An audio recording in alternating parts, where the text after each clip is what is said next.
다른 차량 갖고 매번 지나가면 똑같은 코스거든요. 노면이 안 좋아요. 좀 우당탕탕하는 코스가 있는데 이런 데서 오는 사륜구동의 차이점을 또 한번 느낄 수가 있는 것 같습니다. 흔히 원페달 드라이빙이라고 하죠. 테슬라 오너분들은 굉장히 이런 걸 잘 활용하시는데 내연기관과 이질적이라는 느낌보다는 좀 새로운 느낌이 들어서 엑셀 한번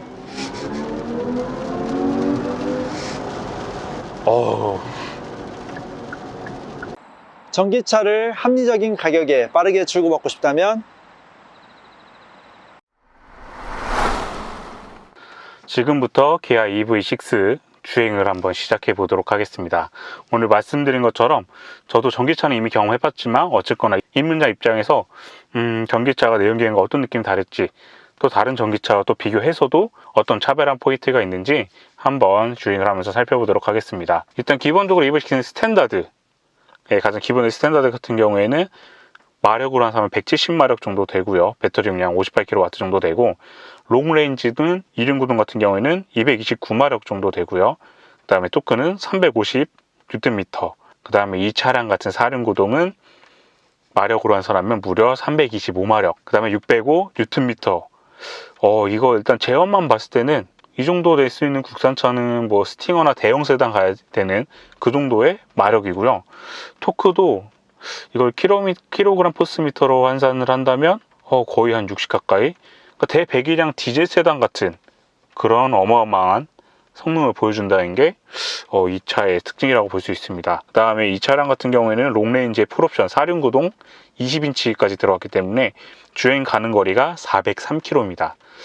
생각보다 이 휠의 1인치 차이마다 그 주행 가는 거리 차이가 크더라고요. 거의 10% 차이가 나는데 19인치로 했으면 441km까지 주행이 가능하고, 이륜구동에 빌트인기까지 없으면 최대 475km까지 갈 수가 있습니다. 한번 일단 시동 걸겠습니다. 시동은 이쪽에 있기 때문에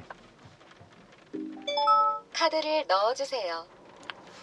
네, 이미 이게 뭐 시동이 걸린 상태예요. 충전 상태는 77%입니다. 주행 가는 거리는 현재 343km. 제가 뭐 굳이 전기를 아낀다는 생각으로 하지 않고 에어컨 저 원래 평상시에 내연기관 하듯이 켜고 한번 움직여 보도록 하겠습니다. 네. 그쵸, 전기차는 항상 이렇게 스무스하게 이렇게 출발하는 이 느낌이 있습니다. 전기 모터 소리만 여기를 지금 감싸고 있고요. 역시 굉장히 조용하고요. 이 전기차가 처음 진짜 시작하면 이 소음에서 오는 이 너무나 조용한 정숙성에서 오는 이 어색함, 이질감이 여기서 살짝 느껴져요. 이것도 익숙해져야 되겠죠. 첫 출발은 어쨌거나 일반 내연기관 차를 탔던 분들이라면 확실히 이거 진짜 신세계구나, 이게 좀 약간 전자기기가 움직이는 것 같구나, 이런 느낌이 좀 들 수 있을 것 같아요. 네, 그리고 전기차다 보니까 엔진 소음이나 진동이 이렇게 들리지가 않죠. 그러다 보니까 상대적으로 외부 소음에 더 민감해지게 됩니다. 그래서 이중접합 차음 유리를 적용을 해줘서 외부 소음에 대한 일단 차단을 해주고 있는 상황이고요. 그 다음에 메리디안 오디오가 들어가 있기 때문에 풀옵션으로 이렇게 오디오까지 즐기면 조금은 더 괜찮지 않을까, 이런 생각이 드는 것 같아요. 네, 여기 스티어링 휠에 드라이브 모드 버튼이 있어서 스포츠카를 보는 것처럼 할 수가 있고요. 그다음 패들 시프트 같은 경우에는 우리가 아는 내연기관의 그런 변속 패들 시프트가 아니라 회생 제동의 단계를 결정을 할 수가 있습니다. 기본적으로 플러스를 하게 되면 레벨 0, 회생 제동, 그러니까 엔진 브레이크처럼 걸어주는 게 일단 없게 되는 거고요. 마이너스를 한 번 더 누르면 1단계, 2단계, 3단계, 그 다음에 맥스로 가게 되면 아이페달이라고 해서 흔히 원페달 드라이빙이라고 하죠. 테슬라 오너분들은 굉장히 이런 걸 잘 활용하시는데, 엑셀에서 발을 떼면은 자연스럽게 엔진 브레이크가 걸린 거면 지금 속도를 줄여줍니다. 맘만 먹으면 엑셀에서 발을 떼는 것만으로도 바로 제동을 할 수 있게 되는 거죠. 지금 제가 브레이크를 안 밟았거든요. 근데도 엄청난 지금 제동력이 느껴지고 이렇게 완전히 제동까지 이렇게 하게 되었습니다. 이 모드 같은 경우에는 제가 뭐 다른 차에서 그래도 경험을 해봐서 그런지 크게 이질감은 없지만, 어쨌거나 처음 쓰시면 이렇게 조금 멀미가 나는 느낌이 들 수도 있어요. 강력한 엔진 브레이크가 걸리듯이 하기 때문에 원페달 드라이빙이 좋긴 하지만 이 기능을 쓰고 싶으시다면 일단 좀 적응하는 기간이 필요하지 않을까, 이렇게 생각이 드는 것 같습니다. 그래도 잘만 쓰시면 이걸로도 굉장히 자유자재로 쓰신 분들이 많으시더라고요. 제로 같은 경우는 아예 지금 슬라이딩 하는 느낌이 들거든요. 빙판일에 달린 것처럼 엑셀을 넣으면 그대로 그냥 타력을 주행해서 가요. 그래서 굳이 제동을 통해서 에너지를 감소시키는 것이 아니라 항속 주행, 고속도로에서 주행을 하시는 분들이라면 지금처럼 저 엑셀을 떼고도 속도를 꾸준히 유지할 수 있는 그런 기능이 될 것 같습니다. 내연차를 타신 분들이라면 이 차에서 내연기가, 그러니까 엔진이 아닌 뭔가 이 제동이 느낌이 바뀌는 거에 대해서는 좀 어색하게 느껴질 수 있을 것 같지만 어쨌거나 괜찮습니다. 일단 확실히 굉장히 지금 조용해요. 빗소리와 그다음에 이중 접합 차음유리를 통해서 걸러져 들어오는 외부 소음, 미세하게 들어오는 정도. 네, 정말 신세계예요. 지금 제가 요 근래 하이브리드 탔다 왔는데도 확실히 하이브리드 차를 탔던 사람이라고 쳐도 이 느낌은 완전히 다릅니다. 네. 하이브리드 차량을 타셨던 분들이라면 모터로만 움직일 때 그 느낌으로 계속 움직인다, 이렇게 감각을 조금 더 빨리 이해를 하실 수 있을 것 같아요. 자, 지금 에코모드로 지금 달리고 있는데 300마트 치면은 그렇게 빠른 그런 가속감은 아니에요. 토크도 분명히 높은데도 불구하고 네, 일상주행에서 그냥 부드러운 준대형 세단을 몰고 있는 느낌이 듭니다. 그리고 아까 제가 지금 말씀드려서 지나쳤던 저 노면 같은 경우에는 다른 차량 갖고 매번 지나가던 똑같은 코스거든요. 노면이 안 좋아요. 좀 우당탕탕하는 코스가 있는데 승차감이 너무 좋습니다. 좀 많이 컴포트한 느낌이 들고 흔들림도 많이 없고요. 심지어 20인치 휠이 켜 있는데도 승차감이 굉장히 훌륭해서 준대형 세단을 타는 듯한 그런 느낌이 들어요. 굉장히 고급진 느낌입니다. 아이오닉을 제가 그때 타보긴 타봤지만 에디터 L이 차박하고 이래서 제가 짧게밖에 못 몰아봤거든요. 아이오닉보단 조금은 더 이게 좀 더 세련되게 그런 서스펜션이 조율된 느낌이 드는 것 같아요. 정말 차감이 의외로 너무 좋네요. 그리고 정말 신기한 게 이렇게 좀 마력이 높은 차들 같은 경우에는 스포티한 것도 어느 정도 이제 가미가 돼서 조금은 서스펜션이 단단해야 된단 말이죠. 그래야 흔들림이 덜 하다 보니까 그런 느낌이 드는 게 당연하기도 하고요. 그런데 이 차 같은 경우에는 마력이 높음에도 불구하고 굉장히 컴포트하다 보니까 이 누가 같이 타더라도 굉장히 좋은, 매니아틱한 분이 아니더라도 충분히 이 승차감을 즐기실 수 있는 그런 매력이 있다고 여기서 느껴지는 것 같습니다. 그리고 확실히 좀 내연기관하고 이질적인 느낌이 드는 게, 그죠, 흔히 이 배터리가 바닥에 깔려 있잖아요. 그래서 무게중심이 굉장히 낮다 보니까 살짝 이렇게 흔들리는 것 같으면서도 불안하지가 않아요. 그러니까 축구 좋아하시는 분들은 왜 메시 보시면은 메시가 굉장히 무게중심이 낮다 보니까 위에서 치더라도 생각보다 안 무너진다, 이런 얘기가 많이 있었잖아요. 이 무게중심이 바닥에 깔려 있어서 이 안정감이 굉장히 좀 남다릅니다. 내연기관과 이질적이라는 느낌보다는 좀 새로운 느낌이 들어서 이런 느낌이 굉장히 저는 좋은 것 같아요. 어쨌거나 무게중심이 낮을수록 차량은 조금 더 안정적인 주행이 가능한 것 같고, 굳이 서스펜션에 이렇게 힘을 주지 않아도 안정적으로 운행 가능하다는 점에서 굉장히 매력적으로 다가오는 것 같습니다. 자, 여기 저희가 맨날 지나가는 과속방지 턱이거든요.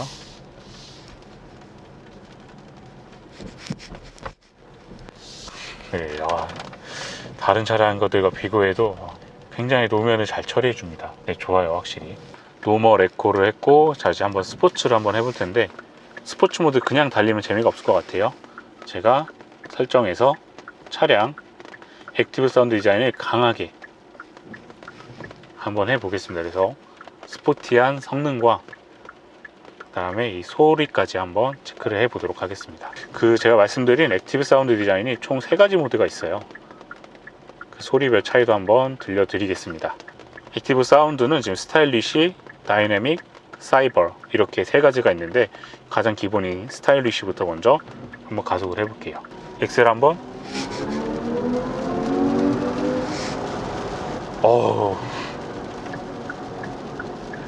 제 몸이 지금 과제 안에 지금 밟자마자 붙었거든요.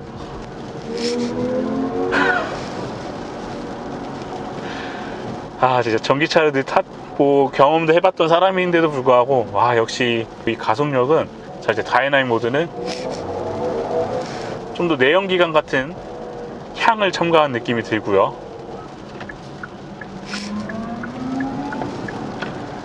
사이버는 우리가 흔히 만화에서 보는 듯한 그런 기계음을 좀 보는 것 같습니다. 신기해요. 이제 뭔가 비현실적인 느낌도 들고, 오히려 진짜 운전이 좀 서투신 분들이라면 스포츠 모드는 진입을 안 하셨으면 좋겠습니다. 그 정도 너무 빠르고요. 도심에서도 순간적인 가속이 필요할 경우가 아니면 굳이 안 쓰시는 게 더 좋지 않을까 싶을 정도로 너무 빨라요. 네. 전기 모터는 휘발유처럼 엔진 회전수가 올라가면서 최대 마력이나 토크가 내는 것이 아니라 전기 모터다 보니까 밟자마자 최대 토크와 마력이 터지거든요. 그러다 보니까 밟기만 해도 이런 엄청난 가속감을 느낄 수가 있게 되는 겁니다. 최대 토크와 최대 마력이 그냥 밟자마자 터진다고 보시면 돼요. 그래서 내연기관과의 가장 큰 차이점은 여기서 있다고 보시면 될 것 같고요.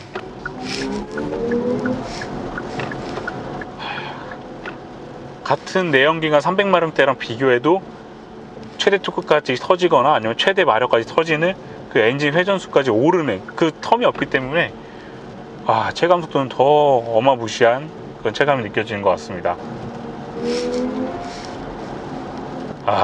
네. 너무나 즐겁습니다. 진짜 EV6 GT는 도대체 어느 정도일지 궁금할 정도로 이 순간순간 가속감이 지금 너무너무 즐거워요. 네. 스티어링 휠의 감도도 다르게 좀 나름 조금 무거워지긴 했는데 그렇다고 뭐 크게 바뀔 정도는 아니고요. 에코보다를 조금 더 조여주는 느낌이 드는 것 같습니다. 그래서 기본적으로 저 같은 경우는 그냥 에코 모드 놓고 편하게 달릴 것 같아요. 그러던 다음에 차가 없다던가 아니면 도심에서 순간적으로 끼어들 때 그럴 경우에 잠깐 스포츠 모드로 쓰지 않을까. 모텔로 제너시스 G70 3.3 터보, 뭐 스팅어 3.3 터보 정도 가야 이와 좀 그래도 비슷하게 느낄 것 같거든요. 그 정도로 이 가속감은 매우 훌륭합니다. 지금 원페달이고요. 앞에 차가 섰고 저도 엑셀에서 발을 떼자마자 감속이 되고요. 조금 더 가까이 가서 엑셀에서 지금 발을 떼면 완전히 정차까지. 테슬라 오너분들이 왜 이렇게 원페달 드라이빙을 좋아하시는지는 알 것 같아요. 적응만 되면은 뭐 제동을 자연스럽게 멈출 수도 있을 것 같고요. 그 다음에 회생제동 에너지 통해서 도심에서 좀 더 전기의 효율을 올릴 수 있는 그런 매력적인 모드인 것 같습니다. 그 다음에 이 차량 같은 경우에는 사륜구동 모터 지금 옵션이 선택된 시승 차량이거든요. 기본적으로 후륜구동 기반으로 일단 설계가 되어 있습니다. 이 GMP는. 그래서 전륜의 모터에서 달아서 이제 사륜을 해주는데, 그래서 어떻게 보면은 더 마력별로 차이를 둔 이유를 알 것 같아요. 단순 후륜인데 센 힘을 확 넣는다면 좀 그립을 잃기 쉽겠죠. 근데 지금 사륜구동임에도 사실 스포츠 모드에 놓고 악셀을 꾹 밟으면 모터 4개가 동시에 돌아가는 게 지금 그래픽 통해 알 수가 있거든요. 스포츠 모드에서는 이렇게 좀 균등하게 전후를 거의 동일하게 사용해주는 듯한 느낌이 들고요. 에코 모드로 들어가게 되면 가속감도 확 줄지만 후륜구동 모터의 비율이 더 높아지는 그런 동력 모습을 볼 수가 있습니다. 확실히 스포츠 모드와 에코 모드에서는 이 모터의 동력 배분도 달라지는 것 같아요. 그리고 우리가 보통 경험했던 사륜구동의 동력 배분이라 함은 엔진에서 구동력을 배분해 주는 거였잖아요. 근데 이제 전기차로 오니까 모터마다 이렇게 다르게 느껴지다 보니까 이런 데서 오는 사륜구동의 차이점을 또 한번 느낄 수가 있는 것 같습니다. 그 다음에 또 하나, 지금 헤드업 디스플레이가 굉장히 큽니다. 제 눈앞에 보이는 게 확실히 전에 비하면 많이 커졌어요. 여기로 안 내려오고 위에 앞에만 보더라도 기존에 스마트 크루즈 컨트롤을 썼었던 분들이라면 이 모든 정보를 손쉽게 보실 수가 있을 것 같습니다. 가상현실이 좀 간접적으로 더 느껴지는 그런 느낌이 드는 것 같아요. 제가 산 뷰식스라는 주식이 지금 너무 떨어져가지고 AR이 빨리 좀 많이 적용됐으면 하는 그런 느낌이 드는데, 어쨌거나 지금 제가 에어컨을 켜고 제가 원래 내연기관 탈 때 하듯이 똑같이 지금 설정을 한 상태인데요. 주행거리는 지금 이렇게 촬영을 위해서 움직이는데도 그렇게 많이 줄지가 않았어요. 실은 촬영 전에도 제가 좀 움직이느냐고 지금 썼는 상태인데도 움직임 양에 비하면 지금 줄지를 않아가지고, 도심 위주로 움직이시는 분들이라면 주행거리는 그렇게까지 걱정을 하지 않으셔도 될 것 같습니다. 저는 이렇게 시승차를 자주 접하다 보니까 제 차의 주행거리가 1년에 지금 5,000km가 채 안 돼요. 그래서 만약 이론적으로만 계산을 하면 저는 한 달에 한 번만 충전하면 1년을 쓸 수 있는 그런 셈이 되는 거죠. 그렇지만 제가 그동안 썼던 내연기관에서의 주행거리는 그 4,000km 안에서 도시만 다니는 것도 아니고요. 지방 장거리 중에 좀 있었기 때문에 그걸 만약 전기차로 환산한다면 그 전기차에서 오는 충전 시간이라던가 제가 마음 편히 주유소 찾아갔던 것과 다르게 전기차를 찾는 시간이라던가 그런 시간과 이동에 대한 부분이 아직까지는 좀 충분치 않기 때문에 이 주행거리는 확실히 더 중요하게 느껴지는 것 같습니다. 다만 내가 충전할 수 있는 환경이 되는지만 잘 살펴보시는 게 좋겠죠. 그리고 지금 제가 20인치임에도 이렇게 편하고 잘 나가는 거 보면은 다 좋은데, 저라면 그래도 19인치로 가는 게 좀 더 좋을 것 같아요. 그럼 승차감도 더 좋아지겠지만 주행거리가 10%까지 더 늘어나니까요. 굳이 20인치 디자인 외쪽으로는 19인치 가셔도 충분히 좋을 것 같습니다.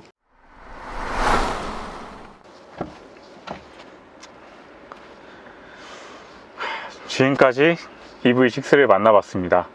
굉장히 편안해 보이죠? 충전이라는 시간을 생각하다 보니까 또 이런 아이디어적인 모습이 있는 것 같아요. 전기차로 바뀌고 나서 충분히 이 공간적인 면도 기존 내연기관과 다른 그런 공간이 돼버린 것 같습니다. V2A까지 연결한다면 폰 이렇게 재밌게 해도 괜찮겠죠. 이렇게 전기차 입문자 시설에서 한번 살펴봤는데요. 이렇게 대중 브랜드다 보니까 큰 거부감 없이 이 전기차를 만나보는 것도 괜찮다는 생각이 든 것 같아요. 다만 차량이 좋아지는 것 대신에 인프라가 아직까지 좀 부족하죠. 저는 사라 그래도 제 환경상 충전이 안 돼서 이걸 사기 어렵거든요. 제품 발전 속도에 맞게 인프라만 빨리 따라준다면 이 전기차 시대는 더 빨리 올 수 있을 것 같고요. 그 다음에 이렇게 전기차 시대가 됨으로써 어떻게 보면 기존 내연기관차의 브랜드들이 새로운 시대의 새로운 평가 기준으로 다시 재출발하는 느낌이 드는 것도 한 번 더 느껴졌던 것 같습니다. 자, 지금까지 저희 카티 시승기를 봐주셔서 감사하고요. 저희는 또 다음번에 앞으로 이 전기차 더 많이 리뷰할 것 같은데 다양한 시선으로 또 한번 소개시켜 드릴 수 있도록 하겠습니다. 다음 영상도 기대해 주시고요. 구독과 좋아요 눌러주시면 더 충전이 될 것 같으니까 많은 응원 부탁드립니다. 감사합니다.